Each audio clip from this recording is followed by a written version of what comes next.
2024 के लोकसभा चुनाव में बीजेपी का जो हश्र हुआ, उसकी उम्मीद ना तो प्रधानमंत्री मोदी ने की थी, न चाणक्य अमित शाह ने की थी, और ना ही खुद योगी आदित्यनाथ जो उत्तर प्रदेश के मुख्यमंत्री हैं उन्होंने की थी। एक महीने से ज्यादा बीत चुका है लोकसभा चुनाव को, लेकिन उत्तर प्रदेश में हार के क्या कारण रहे, कैसे 29 सीटें 2019 के मुकाबले बीजेपी हार गई, उन पर लगातार मंत्रणा चल रही है, सोच विचार चल रहा है। आज 14 जुलाई के दिन जेपी नड्डा की अध्यक्षता में लखनऊ में एक बैठक भी होने वाली है, जिसमें छोटे बड़े तकरीबन 3000 नेता शामिल होने की बात कही जा रही है। ऐसी मीटिंगों में इससे पहले करीबन 300 लोग शामिल होते थे, जो बड़े पदाधिकारी या नेता होते थे वही शामिल होते थे, लेकिन इस बार 3000 से ज्यादा नेता इसमें शामिल होंगे। लेकिन वहीं दूसरी तरफ विरोध के स्वर भी उत्तर प्रदेश से उठने लगे हैं। जौनपुर से विधायक हैं रमेश मिश्रा, उन्होंने 13 जुलाई के दिन एक वीडियो बनाया और इस वीडियो में कहा, केंद्र सरकार से आग्रह किया कि उत्तर प्रदेश में जो हालात चल रहे हैं उनके बाद आप 2027 को नहीं जीत पाएंगे, 2027 की जीत को भूल जाइए, कुछ बड़े बदलाव उत्तर प्रदेश में करने पड़ेंगे, उसी के बाद आप 2027 जीत सकेंगे। लेकिन इस वीडियो के बाद ऐसा क्या हुआ 12 घंटों के भीतर कि विधायक जी पलट गए, विधायक जी का बयान बदल गया। सुनिए एक बार पहले विधायक जी को। जैसा कि मैं समझता हूं कि आज की डेट में जो स्थिति परिस्थिति है, जिस तरीके से पीडीए की बात चल रही है और जिस तरीके से समाजवादी पार्टी ने व्यापक भ्रामक स्थिति आम जनमानस में पैदा कर रखी है, उस हिसाब से अगर मैं देखूं तो भारतीय जनता पार्टी की आज की डेट में हमारी स्थिति अच्छी नहीं है। स्थिति अच्छी हो सकती है, उसके लिए मैं समझता हूं केंद्रीय नेतृत्व को बड़े निर्णय लेने पड़ेंगे। केंद्रीय नेतृत्व को जो है कहीं न कहीं उत्तर प्रदेश के चुनाव पे पूरी तरीके से फोकस करना पड़ेगा। भारतीय जनता पार्टी के एक एक कार्यकर्ता को, एक एक जनप्रतिनिधि को मन से लगना पड़ेगा। मेरी कुछ वीडियो मीडिया में वायरल हो रही है, सोशल मीडिया पर। मैं आपको बताना चाहता हूं कि उसको तोड़ मरोड़ करके पेश किया जा रहा है।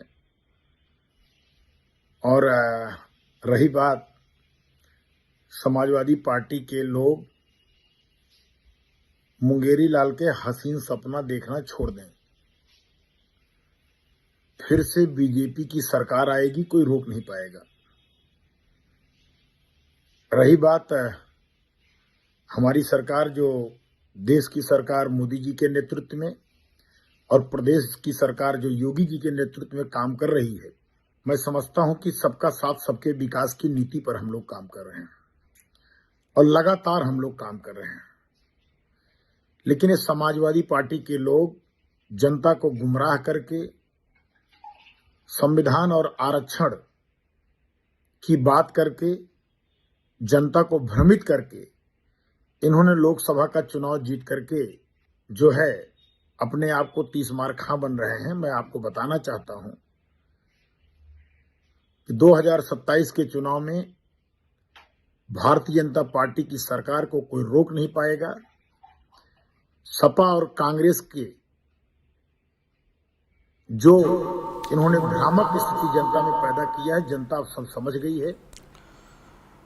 तो विधायक रमेश मिश्रा ने जो वीडियो पहले बनाया, उसके बाद जो वीडियो बनाया, उस पहले भी जो वीडियो बनाया था उसमें कांग्रेस समाजवादी पार्टी की किसी तरीके से कोई बात नहीं थी, लेकिन 12 घंटों के भीतर विधायक जी के जो जज्बात थे, जो हालात थे, वो बदल गए, क्योंकि उत्तर प्रदेश में 14 जुलाई के दिन बैठक होनी है, बड़ी मीटिंग होनी है और उस मीटिंग में कुछ बड़े फैसले लिए जा सकते हैं, ऐसी बात सामने आ रही है। तो सवाल यहां यह है कि साजिश किसकी है, कहां खेमेबंदी हो रही है, कहां क्या कुछ बटा हुआ है। उमंग जैन से नाम से एक ट्विटर हैंडल है जिसने वीडियो शेयर किया है, उन्होंने लिखा है, योगी आदित्यनाथ के सुशासन से किसे दिक्कत, कौन है जो यूपी में अस्थिरता फैलाना चाहता है। विधायक रमेश मिश्रा के बयानों के बाद यूपी में साजिश की गूंज, क्या हम मास्टरमाइंड को पकड़ पाएंगे। सीएम योगी का सुशासन कईयों को पसंद नहीं, लेकिन अस्थिरता फैलाने वालों का चेहरा कब बेनकाब होगा। दिल्ली के पत्रकार का नाम आया सामने, लेकिन क्या वही है मास्टरमाइंड। यूपी की राजनीति में साजिश का खेल जारी है। तो साजिश कर कौन रहा है, समाजवादी पार्टी कर रही है, कांग्रेस पार्टी कर रही है, या फिर दिल्ली आलाकमान योगी आदित्यनाथ के खिलाफ साजिश रच रहा है। क्योंकि जिस तरीके से लगातार ऐसा कहा जा रहा है कि योगी आदित्यनाथ को उत्तर प्रदेश से हटा दिया जाएगा, मुख्यमंत्री पद से योगी आदित्यनाथ को हटा दिया जाएगा।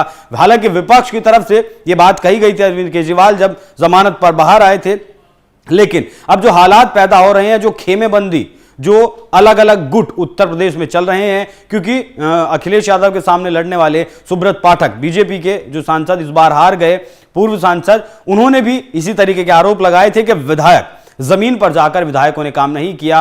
और बीजेपी की तरफ से कई नेता भी इस तरीके से आरोप लगा रहे हैं कि बीजेपी के जो विधायक हैं उन्होंने जमीन पर जाकर काम नहीं किया। वो संगीत सोम वर्सेस संजीव बालियान का मामला हो, सुब्रत पाठक का बयान हो, रमेश मिश्रा का बयान हो, तो यूपी में आखिर चल क्या रहा है? क्या वाकई में योगी आदित्यनाथ को हटाने की तैयारी दिल्ली से की जा रही है? उसके लिए वो एक गुट तैयार कर रहे हैं विधायकों का कि जो दिल्ली के पक्ष में आकर खड़े हो सकें। क्या वाकई में ऐसा है? अगर ऐसा है तो फिर दिल्ली आला कमान एक बहुत ही गलत सोच की तरफ जा रहा है, क्योंकि उत्तर प्रदेश की जनता योगी आदित्यनाथ के अलावा किसी और को एक्सेप्ट करने के लिए मौजूदा वक्त में तो तैयार नहीं है। जिस तरीके से कानून व्यवस्था या फिर रोजगार की व्यवस्था उत्तर प्रदेश में योगी आदित्यनाथ ने बनाई है। कहा ऐसा भी जा रहा है कि योगी आदित्यनाथ का एक्शन हुआ, उसके बाद विधायक रमेश मिश्रा का यह बयान पलटा है, यह बयान बदला है। हालांकि असल सच्चाई क्या है क्या नहीं है, वो आज की जो मीटिंग लखनऊ में चल रही है, जिसमें सभी बड़े पदाधिकारी शामिल हैं,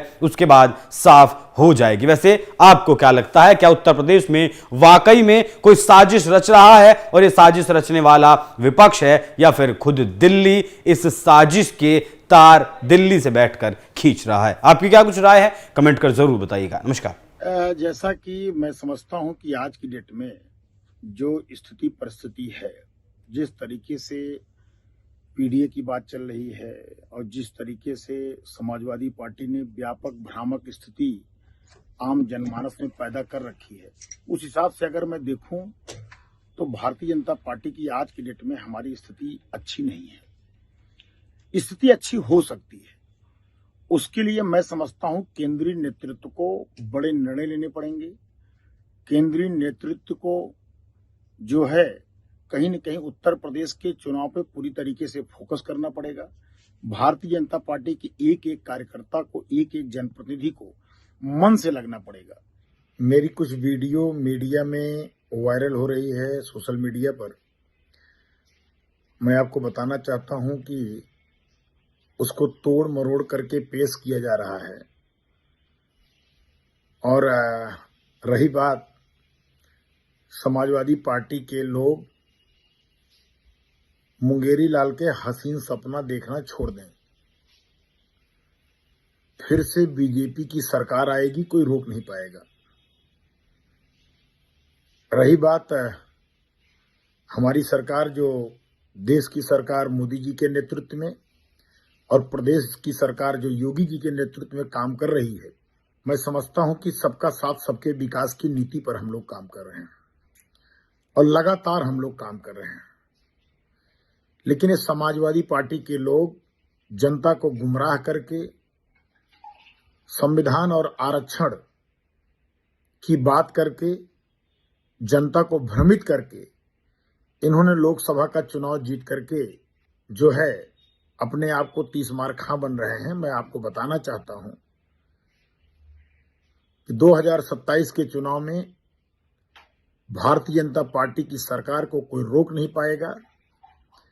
सपा और कांग्रेस के जो इन्होंने भ्रामक स्थिति जनता में पैदा किया है, जनता अब सब समझ गई है।